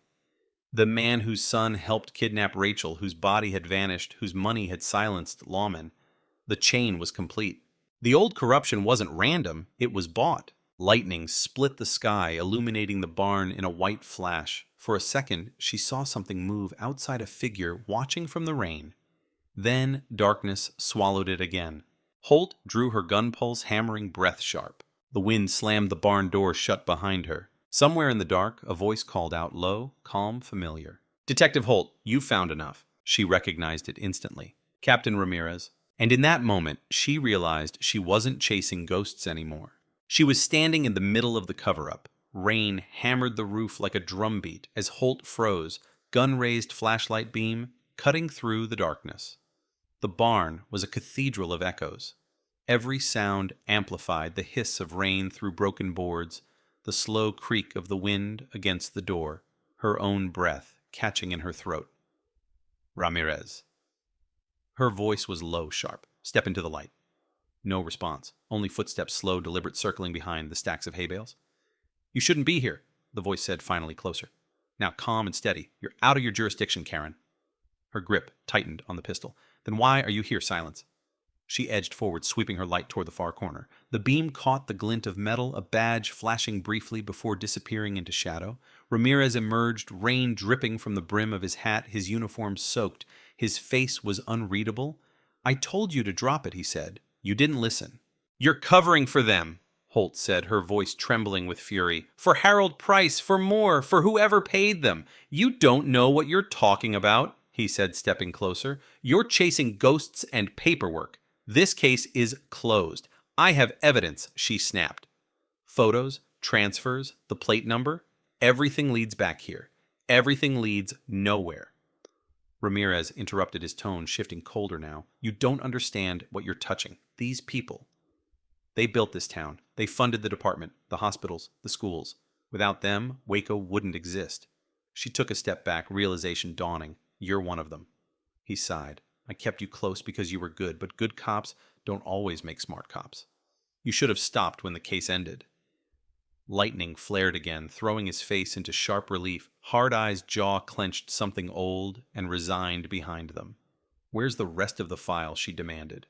Ramirez tilted his head slightly. Gone. Same place it should have stayed 30 years ago. Then she saw it, the gun at his hip unholstered. You killed Ward, she whispered. Didn't you? His eyes flickered. He was a liability. The words hung in the air like a confession. Holt's heart pounded. And Rachel. For a moment, something passed across his face. Regret, maybe, or something darker. That wasn't supposed to happen, he said. Harold called me after, said Daniel had lost control. We cleaned it up. The kid got scared, Harold panicked, and I made sure it didn't destroy the department. She shook her head, disbelief, turning to rage. You buried her, Ramirez. You buried her and her story. No, he said softly. I buried the town's shame. He raised his gun. But I can't let you undo it. Before she could move, thunder cracked outside, a deafening roar that shook the barn. In that split second, Holt dove behind a tractor as a bullet tore through the wood beside her. Splinters flew across her face. She returned fireglass, shattering overhead. Karen Ramirez shouted, You can't win this! She crawled toward the barn's side door, breath-ragged hands shaking. Rain poured in through the gaps in the roof, soaking the floor. She reached the old truck, grabbed the folder of photos from the passenger seat, and bolted through the door into the storm. Ramirez fired again. The bullet grazed her shoulder. Pain seared through her arm, but she kept running, mud splashing up her legs as thunder rolled across the open field. Behind her, the barn door slammed open, his silhouette backlit by lightning. She stumbled down the dirt road, clutching the folder to her chest, the wind screaming through the trees. In the distance, the faint glow of town lights flickered through the rain. If she could just make it to the highway. The next gunshot missed by inches. She ducked behind a fence post, gasping the smell of wet earth thick in the air. Her phone was gone. Her radio dead. Give it up. Ramirez's voice carried across the field, calm again, steady. I'll make it look clean. You went too far, that's all. Resisted arrest. Come and try, she shouted back. Then headlights. Faint at first, then growing brighter, cutting through the curtain of rain. A pickup truck tires skidding on the wet road. For a split second, Holt thought backup had come until she saw the license plate. TX 492M. Her blood ran cold. The same truck, the one from the barn, the one from 1994. It barreled toward them, engine roaring, lights blinding. Ramirez turned, gun raised, but it was too late. The truck swerved, missing him by inches, slamming into a ditch. The driver's door burst open, and a man stepped out, hooded, drenched face hidden by rain and shadow. Holt aimed her gun. Don't move. The man raised his hands slowly. Easy, detective, he said. His voice was rough, unfamiliar. You've got the wrong enemy. Ramirez shouted, Who the hell are you? The stranger looked up, and Holt saw the scar running down his jaw, the piercing blue eyes. Recognition struck her like lightning. Ethan Ward, she breathed. Impossible. He was dead. She'd seen the DNA report. Ramirez staggered back, disbelief etched across his face. That's not... Ward smiled faintly. You buried the wrong body. Before either of them could react, he pulled a pistol from under his jacket. 3 shots split the air. One hit the dirt near Holt's feet, one shattered Ramirez's taillight, and the last hit Ramirez square in the chest. He fell hard, blood darkening his shirt instantly. Ward stepped closer, gun still raised. He thought he could buy silence, he said. But money rots. Like everything else in this town. Holt, clutching her bleeding shoulder, stared at him. You were supposed to be dead. He smiled again, rain dripping from his hood. Maybe I was, but some ghosts don't stay buried. He tossed something toward her feet, a flash drive sealed in plastic. That's the truth you've been looking for. Everything, the names, the payoffs, the cover-ups. 30 years of lies. She picked it up with trembling hands. Why now? He turned toward the truck engine still running, because the ones who killed her aren't all dead yet. And I'm not done. Lightning struck again, and in the flash he was gone, truck fishtailing down the muddy road, taillights vanishing into the storm. Holt knelt beside Ramirez, but it was too late. His breathing was shallow, his eyes already dimming. He looked up at her one last time, rain washing the blood from his face. "You don't understand," he gasped. "He's not working alone?" Then nothing. Only the storm. Only the field. Only the echo of a truck disappearing into the night, carrying 30 years of secrets into the darkness once more. Holt sat there in the mud, the flash drive clutched in her hand, the folder soaked through. Her arm burned, her mind spinning. The case wasn't cold anymore. It was burning. The next morning, dawn broke gray and violent over Waco County. The sky bruised from the storm that had raged all night. The air smelled of mud gasoline and gunpowder. Detective Karen Holt sat in her car at the edge of the field, the flash drive in her trembling hand. Ramirez's body had been recovered before sunrise. Officially, the report said he'd been ambushed during a follow-up on the Price case. Unofficially, everyone at the department went silent. Holt didn't speak during the debriefing. She couldn't. Every word the captain had said before he died echoed in her skull like static. He's not working alone. By mid-morning, she was back in her apartment, blinds closed, laptop open. The flash drive blinked faintly in the port like a heartbeat. When she opened it, a single folder appeared, county_records_1994-1995. Inside were hundreds of files, scans of police reports, financial transfers, internal memos, even photographs. She started reading. The documents told a story that felt like poison bleeding through paper. Sheriff Leland Moore and Deputy Harold Price had conspired to suppress the original investigation, falsifying witness statements and removing evidence. But it went deeper. There were bank ledgers showing deposits to multiple officers, including Ramirez. Payments from Harlan Ward. Holt's breath caught. Harlan, the father of Ethan Ward, the man who was supposed to be dead. The files showed that Harlan had been more than a local businessman. He was a fixer, a broker for private security contracts with ties to law enforcement across the state. In 1994, his company had been under investigation for smuggling weapons through abandoned oil fields near Waco until the case mysteriously vanished. The same month, Rachel McAllister disappeared. Coincidence? No. Rachel had been working part-time at a diner on the highway, the same diner Harlan's drivers used for night stops. Witness statements in the files described her serving 2 men days before she went missing. One was Daniel Price. The other was Ethan Ward. Holt leaned back in her chair, staring at the screen, everything connected. Rachel had seen something she shouldn't have, something that could expose the operation. Maybe it wasn't about jealousy or obsession or a moment of rage. Maybe it had been cleanup, a silencing. She clicked another file, an audio recording labeled meeting_transcript_01_11_95. The playback was rough, distorted by age, but the voices were clear. Harold Price? The girl's gone. It's handled. Sheriff Moore and the boy. Harold Ward's kid's nervous. Might talk. Moore. Then make sure he doesn't. Static. Then a new voice, familiar, low, steady. Ramirez. We clean this, we bury it deep. Nobody asks questions. Holt's stomach turned. She hit pause and stared at the screen. It wasn't just corruption, it was conspiracy. The sheriff, the deputies, the Ward family, all bound together by blood money and silence. She sat there for hours, piecing it together like a map of rot. By evening, the rain had stopped, but thunder still rolled far off in the distance. She printed the documents, spread them across her floor. The faces stared back from old photographs, Harold Moore Ramirez and Harlan Ward. 4 men, 4 architects of a crime disguised as tragedy. But the 5th face haunted her most, Ethan Ward, alive, watching. If he'd been presumed dead all these years, it meant someone had faked his death and someone had protected him. Why? She checked the metadata on the files. The upload date was 2 weeks before Daniel Price's arrest. Whoever had given her this drive had been preparing it long before she reopened the case. Ethan hadn't appeared out of nowhere. He'd been waiting for the perfect time. That night, unable to sleep, Holt went for a drive. The town looked different now. Every street, every face, every porch light. She passed the McAllister farmhouse, the boarded windows dark against the moonlight. A crime scene turned memorial.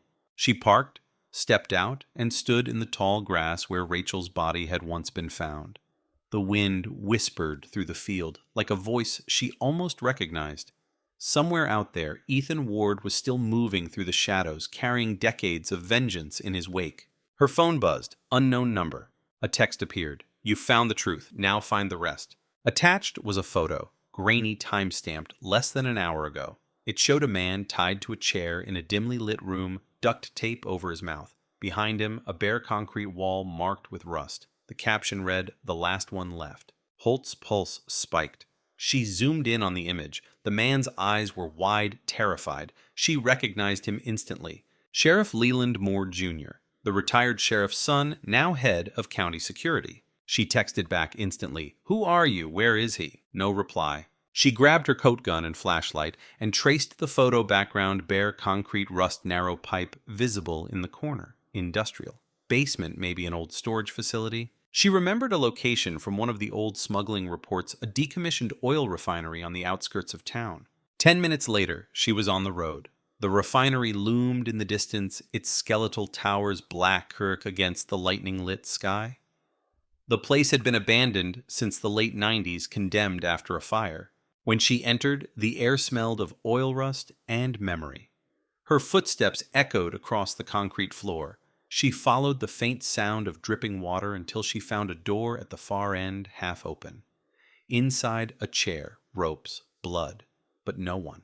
On the floor, a symbol had been drawn in oil, an old sheriff's badge burned into the concrete, a single line cutting through it. Her phone buzzed again. A new message. "He's gone. One left." Then a second photo appeared. The image was blurry, taken through rain-streaked glass. It showed a woman alone in her car headlights reflected in her eyes. Her. The message read, "Your turn." She spun around, gun raised, heart hammering. The refinery was silent. But outside, a car engine started. Tires screeched on wet asphalt. Holt ran to the entrance just in time to see taillights vanish into the night-red streaks fading toward the horizon. She stood there in the rain-soaked, trembling realization hitting her like thunder. Ethan Ward wasn't just exposing the truth. He was erasing everyone who'd been part of it, and she had just become part of his list. The rain returned before dawn, sweeping across Waco County like a warning. It drummed against the hood of Holt's car as she sped down the empty highway wipers, thrashing uselessly against the storm. The photo still glowed on her phone screen, her own reflection captured through her windshield. Someone had been close enough to take it without her noticing, close enough to breathe the same air. Her mind replayed the last few hours in loops. The refinery, the empty chair, the sheriff's son gone without a trace. Ethan Ward's voice echoing in her head.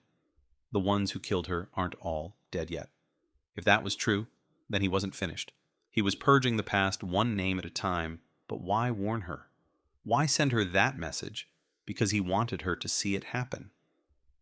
She turned off the main road tires, kicking up mud as she drove toward the outskirts where Waco's forgotten factories rotted in silence. If Ethan was hunting his father's accomplices, this was where he'd go next. The refinery, the fields, the old freight yards. They were the bones of a story that never stopped bleeding. Her phone vibrated again.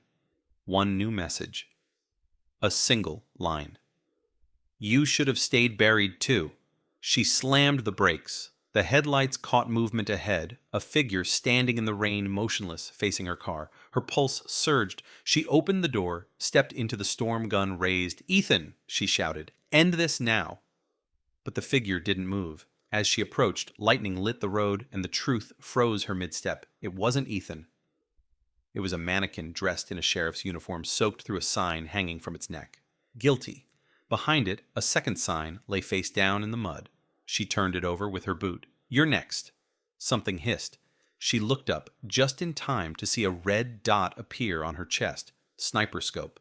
She dove behind the car as a bullet shattered the driver's side mirror. Glass sprayed across her face. She fired blindly into the darkness, adrenaline flooding her veins. Another shot rang out, this one closer. Whoever it was, they weren't trying to kill her. They were playing, hurting her.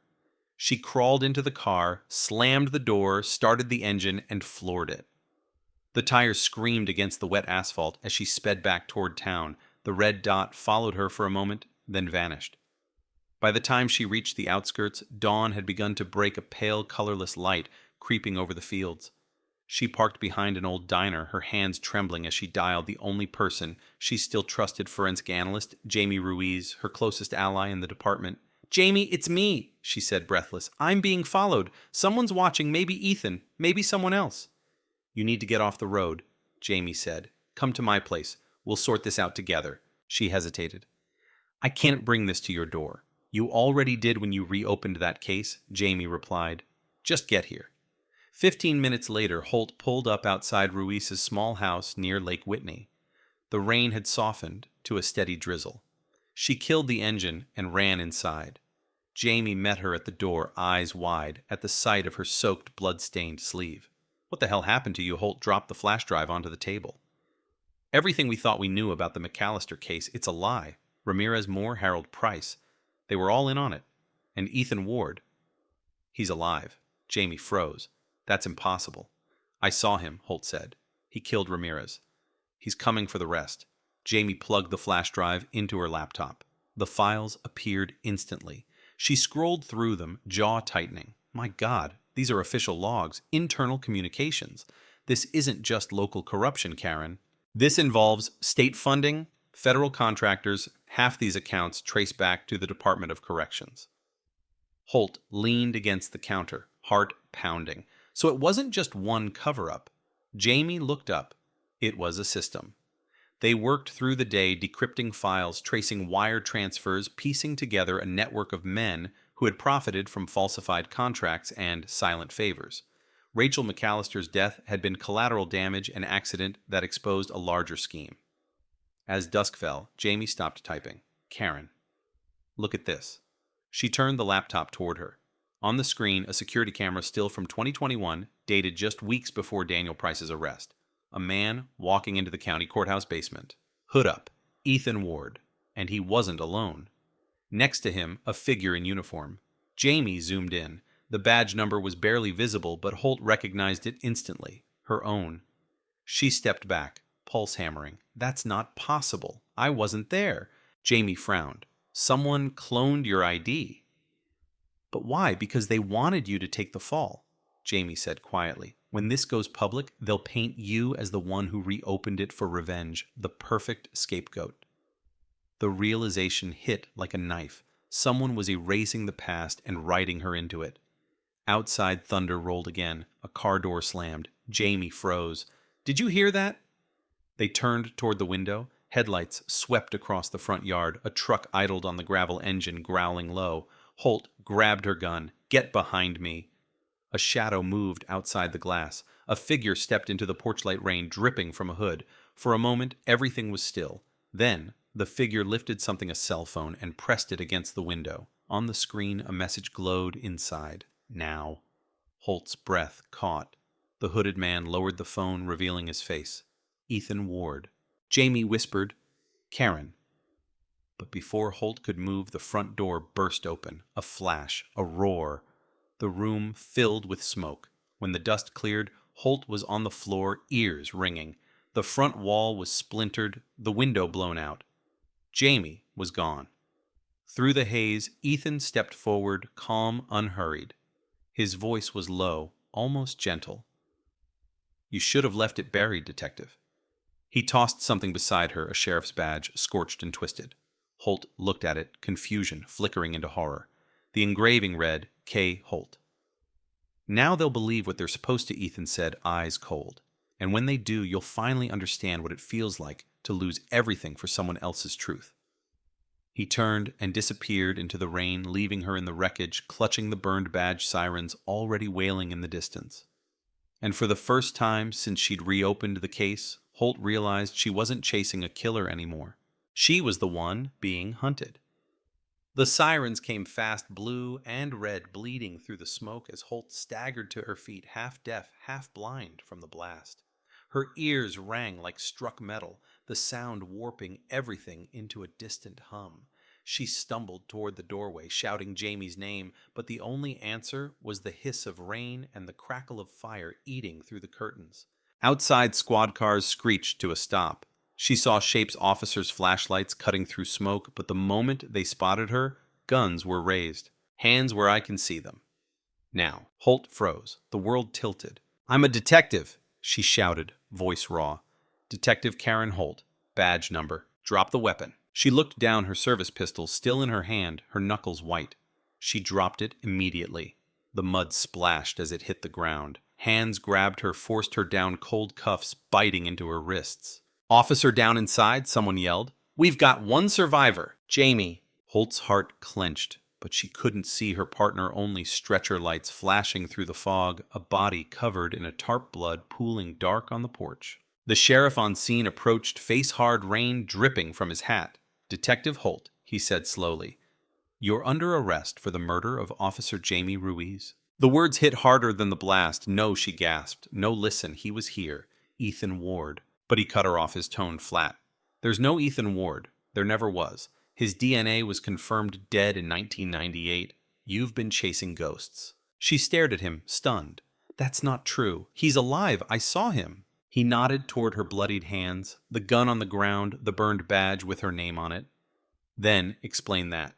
They dragged her into the back of the cruiser as the house burned behind her, sirens wailing through the downpour. She tried to speak, to tell them about the flash drive, the files, the conspiracy, but when she looked down, her pockets were empty. The drive was gone. So was her phone. So was her future.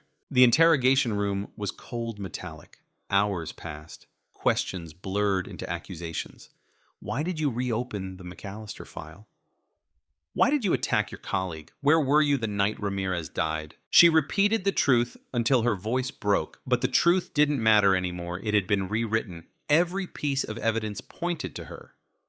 The blast, the weapon, the badge, the messages that no one else could see. The narrative was perfect. A detective who'd gone rogue, obsessed with a decades-old case, murdering colleagues and fabricating conspiracies. They left her alone in the room.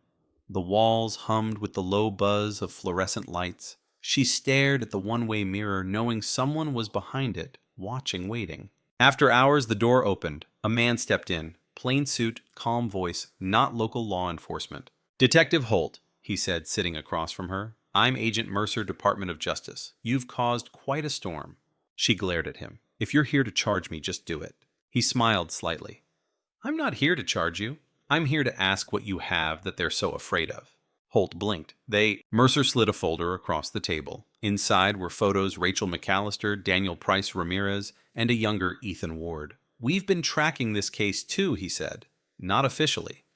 It's part of a much larger network, contracts corruption deaths disguised as accidents. You stumbled into it." Her pulse spiked. "Then help me. Ward's alive. He's killing everyone involved." Mercer tilted his head. "Maybe. Or maybe someone's using his name. Either way, the body count is real." He leaned forward. "We want the flash drive." Holt froze. "It's gone. He took it." Mercer's expression didn't change. "Then you'd better find it before they find you again." He stood. "You're being released. Officially, you've been suspended without pay. Unofficially..." He slid her cuffs key onto the table. "Run quiet and trust no one." When she left the station, the sky was a slate of iron, the streets empty. Her apartment had been sealed off, her car impounded. She walked for miles, the rain washing blood from her hands, until she reached the only place left untouched by the lies, the McAllister farmhouse. It stood like a ghost against the field window shutters, banging softly in the wind. Inside, the air was cold and heavy with rot. Dust motes drifted through her flashlight beam. The old Bible still sat on the table, the pressed daisy brittle turning to powder at her touch. She sank into a chair, exhaustion closing in. Her shoulder throbbed from the wound. Her mind was a storm. Then footsteps. She stood, gun-drawn flashlight, sweeping across the room. The front door was still closed. The sound had come from upstairs, slow, deliberate. She climbed the staircase, every step creaking beneath her. The hallway was lined with old family photos, Rachel, smiling, her parents laughing, time frozen before everything went wrong. The last door on the left was Rachel's room. The air grew colder as Holt pushed it open. The flashlight beam landed on the vanity table, and there, placed neatly in the center, was the flash drive. Her heart hammered. She reached for it, and then she saw the note taped to the mirror. She saw everything. So did you. Behind her, the floor creaked. She spun around too late. A figure lunged from the shadows, slamming her into the wall. Her gun clattered to the floor. A gloved hand pressed against her throat. In the dim light, she saw the face-scarred older eyes burning blue through the dark. Ethan Ward. Alive. Why, she gasped. He leaned close voice, low, almost a whisper. Because the dead can't tell stories, detective, but you can. He loosened his grip, let her fall to the floor. You'll make them listen. Then he turned and vanished down the hall, leaving only the whisper of his boots on the stairs. By the time she stumbled outside, coughing in the rain, the fields were empty, only the distant echo of an engine fading into the night. She looked down at the flash drive in her hand, shaking, soaked alive, but barely. She realized then that she was holding more than evidence. She was holding the key to every secret buried beneath 30 years of silence. And if she wanted to survive, she would have to expose it before Ethan, or whoever was still behind him, finished what they started. The storm finally broke over Waco County, leaving the night cold and razor-sharp. Detective Karen Holt sat inside the dark shell of the McAllister farmhouse, blood drying on her neck, rain dripping from her coat onto the warped wooden floor. The flash drive sat in her palm like a live pulse, small and dangerous, humming with everything she'd lost. Jamie, Ramirez, her badge, her name. Through the shattered window, dawn began to crawl across the horizon, slow and pale. She didn't move, not until her phone, retrieved from the mud outside, flickered back to life. One new voicemail. No number, no timestamp. She pressed play. Static. Then a voice, soft, calm, too familiar. You have what they killed for, but you're not ready to use it. Ethan Ward. You still think I'm your enemy? I'm not. I'm what they made me, what 30 years of silence made me. You'll understand soon. Then silence. Holt gripped the phone until her knuckles turned white. He was taunting her or warning her. Maybe both. She stuffed the flash drive into her pocket and stepped outside into the dawn. The wind smelled of wet earth and electricity. Somewhere in the distance, thunder rolled again, as if the storm hadn't truly left. She couldn't go back to the station. She couldn't call for backup. Her only option was to go dark to finish what she started alone. She drove east, avoiding highways, her mind replaying Ethan's words.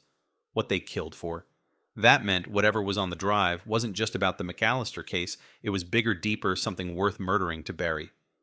When the sun rose fully, she parked at a diner off Highway 77, the kind of place where no one looked twice at a stranger. She sat in the far booth, plugged the flash drive into her laptop, and began decrypting it again. Inside was a folder she hadn't seen before, hidden under layers of encrypted junk files buried like a coffin. It was titled simply Project Barnfire. Her heart began to pound. The documents inside weren't police files. They were government memos, internal communications between the Texas Department of Corrections, local sheriffs, and a private security firm. Contracts, invoices, names. The Ward family's company, Moore's signature, Harold Price's initials, and one line repeated across every page, stamped in red, Authorized Surveillance Pilot Region, Waco County. She scrolled further. The deeper she went, the worse it became.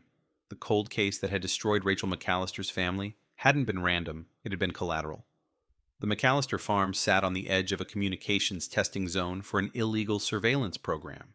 They had planted covert listening devices in homes and farms across the region to track cartel activity, but someone Rachel, or maybe her father, had found one.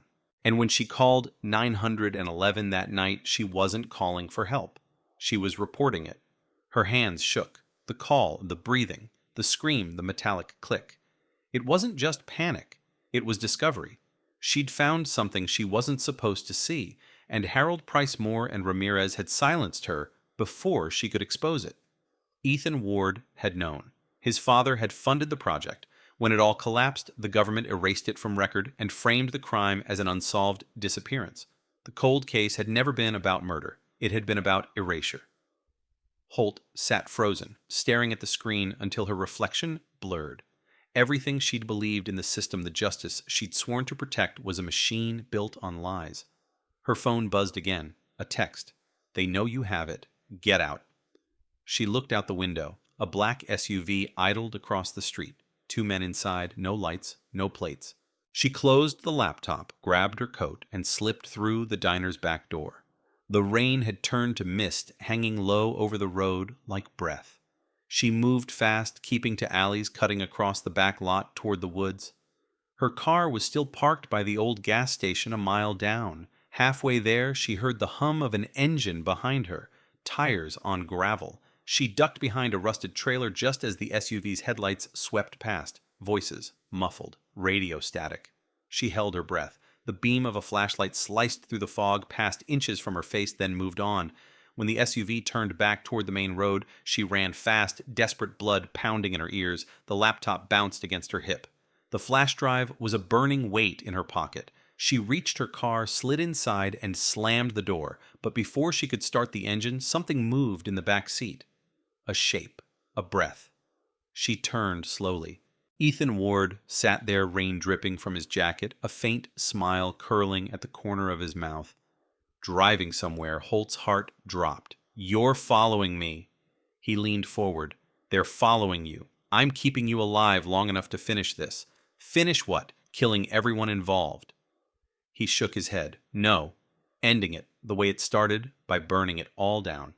He handed her a folded piece of paper damp with rain. Coordinates. "What is this?" The last place they hid everything he said. The servers, the backups.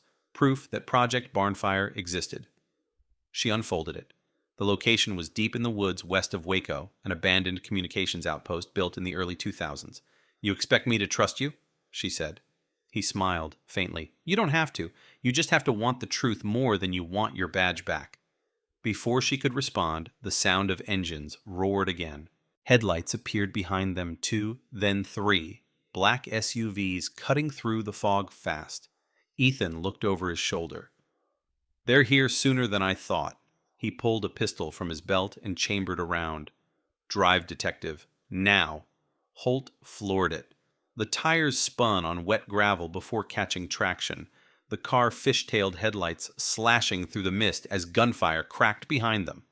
Glass shattered. Holt ducked low, adrenaline taking over. Ethan returned fire through the rear window, each shot echoing like thunder. The SUVs closed in. One clipped the bumper. Another tried to box them in from the side. Holt swerved hard, sending the car into the ditch before skidding back onto the road. Ahead, a bridge loomed over a flooded creek. "Faster," Ethan shouted. She slammed the pedal to the floor. The car hit the bridge metal, screaming bullets ricocheting off the railing. Ethan fired one last shot, and one of the SUVs veered off the edge, crashing into the water below. Holt kept driving, breath-ragged, knuckles white. The other vehicles slowed their lights, fading into the distance. When they finally reached the tree line, Ethan said quietly, "They won't stop now. Not until every piece of this is gone." Holt parked beneath the cover of trees, chest heaving. Rain hammered against the windshield. "You started this 30 years ago," she said. "You and your father. Rachel died because of you." Ethan didn't answer for a long time. Then quietly, "I know." He looked out into the forest, eyes distant. "That's why I'm finishing it." Lightning flashed, and in that split second she saw something on his wrist. A tattoo, the same insignia that appeared on every Project Barnfire document. Her voice went cold. "You weren't trying to expose them." Ethan turned to her. His eyes were tired, sad. "I built it." Then the power cut. The headlights went black. And from the woods ahead, a dozen red laser sights blinked to life. They were surrounded. The forest was alive with silence, thick, damp electric. The red dots danced across the trees like fireflies from hell. Holt froze, her hand hovering over the gun still warm in her holster. Ethan didn't move. His face was calm, unreadable, the stormlight flickering across his eyes. "Don't," he whispered. "They won't miss twice." The lasers tightened. She could hear the faint static of radios somewhere in the fog boots moving in a half-circle formation. A voice barked from the darkness, commanding deliberate, mechanical. "Put your weapons down. Step away from the vehicle." Ethan looked at her, rain streaking through his hair, and in that moment she saw it, the resignation. The calm of a man who had already accepted his death. "You wanted the truth," he said quietly. "Now you'll see how far it goes." Before she could stop him, he stepped forward, hands raised, walking straight into the halo of laser sights. "Ethan," she shouted, but he didn't turn. The forest exploded with gunfire. She hit the ground, rolling behind the car as bullets shredded bark and glass. the night filled with thunder and smoke. She crawled through the mud toward the tree line, heart hammering, lungs burning. When the shooting stopped, the silence that followed was worse. She peeked over the hood. Ethan was on the ground, motionless, his body lit by a dozen flashlights converging on him. The men, black fatigues, unmarked gear, moved with military precision. One of them knelt beside Ethan, checked his pulse, then turned toward the others and shook his head. Another man stepped forward, clean suit umbrella untouched by the rain. His voice was cold and even. "Retrieve the package. Burn the site." Holt ducked lower. She watched as one of the agents reached into Ethan's jacket and pulled out a small black pouch, the second flash drive, the one she hadn't known existed. She knew what burn the site meant. They weren't leaving evidence. Or witnesses. She ran. Through the trees, slipping on wet leaves, branches clawing at her arms. Behind her, the low roar of engines started up again. Then the first explosion hit orange light, tearing through the fog as fire consumed the clearing. The heat rolled through the forest like a second storm. She didn't stop until the sound of the river filled her ears. She stumbled down the bank, half falling into the cold water. The current was fast, strong. She clutched the flash drive in her fist, the only one left. The last piece of truth. Behind her, the forest burned. By dawn, she was 30 miles away, sitting at a bus stop outside a forgotten town. Her clothes were soaked, her body bruised, her mind spinning through smoke and memory. She plugged the flash drive into her laptop one last time. It still worked.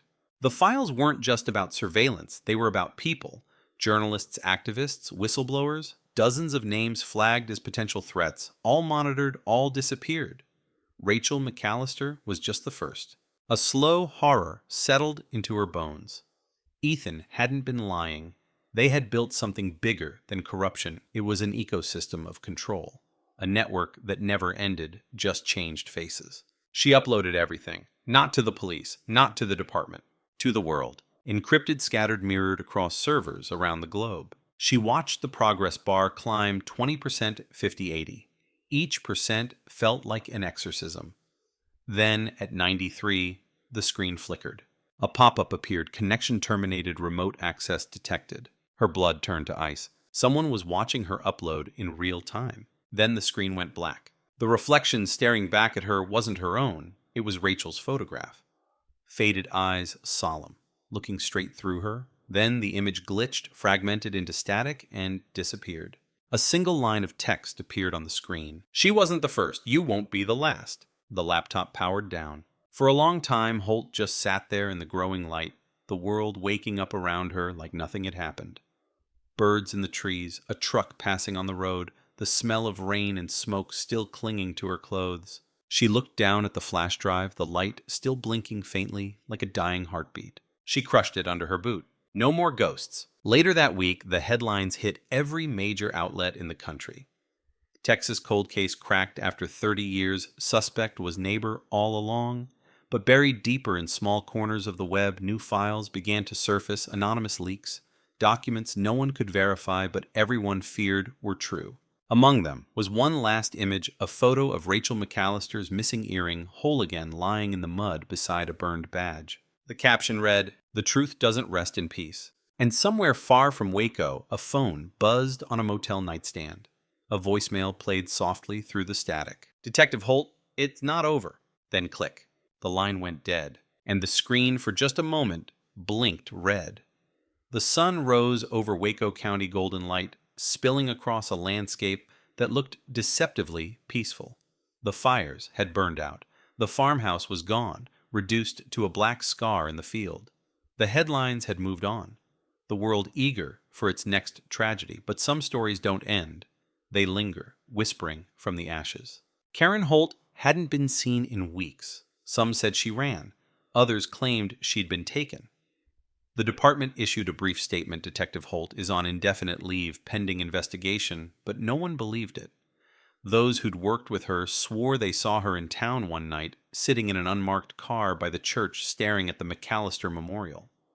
Others said she left Texas altogether. Either way, she'd become what she never wanted to be, a ghost. Somewhere far from the fields and flashing lights, she sat in a dim motel room.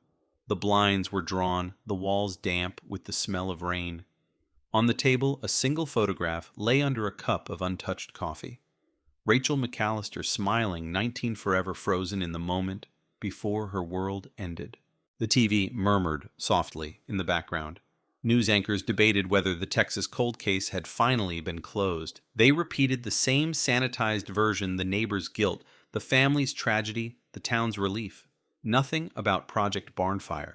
Nothing about the buried evidence or the vanished agents. Nothing about Ethan Ward. Holt smiled faintly. The world would never know the real story. But maybe that was the point. The truth was too heavy, too corrosive to fit in a headline. She reached into her jacket pocket and pulled out a new flash drive identical to the one she'd crushed in the mud. A decoy. The real one had survived. Ethan had known she'd destroy the first. He'd planned it that way. She plugged it into the laptop. The screen lit up a black window with a single prompt. Ready to release. Her finger hovered over the key. She thought of Rachel's mother, the candles that still burned in front of the church after all these years. She thought of Ramirez, of Jamie, of the ones who'd tried to stop her and the ones who'd died for it. She thought of Ethan Ward's last words echoing through the gunfire. You wanted the truth. Now you'll see how far it goes. She hit enter. The upload began. Not to the news, not to law enforcement, to everyone. Public servers, mirror sites, encrypted archives, thousands of copies scattering across the digital void. The sound of it was almost peaceful, the soft hum of justice, escaping containment. As the progress bar climbed, she glanced at the window. Outside, the morning light shifted across the parking lot. A man stood across the street, leaning against a lamppost face hidden beneath a hat. For a second, the light caught his eyes, cold blue, familiar. Then he turned and walked away, disappearing into the glare of sunrise. Holt didn't follow. She didn't need to. Whether Ethan was dead or alive no longer mattered. The truth had outlived both of them. The laptop pinged, upload complete. She closed it, exhaled, and let the silence fill the room. The world outside carried on unaware that its foundations had just cracked. Somewhere journalists would wake to a flood of files too real to ignore, too dangerous to explain. Somewhere a government official would pick up a ringing phone, pale, and whisper, "It's out." Holt slipped her badge onto the table. The metal was scratched, scorched, barely recognizable. She left it there, like an old wound finally closed. Then she picked up her bag and walked out into the light. The motel door swung shut behind her. The wind moved through the fields again, carrying with it the faint echo of a voice from long ago, a girl's voice, young and bright, calling for help into a Texas night that had finally answered back. And as the horizon burned gold, the world kept turning, unaware that the coldest case in Texas had never really ended. It had only changed names. Fade to black. End of case.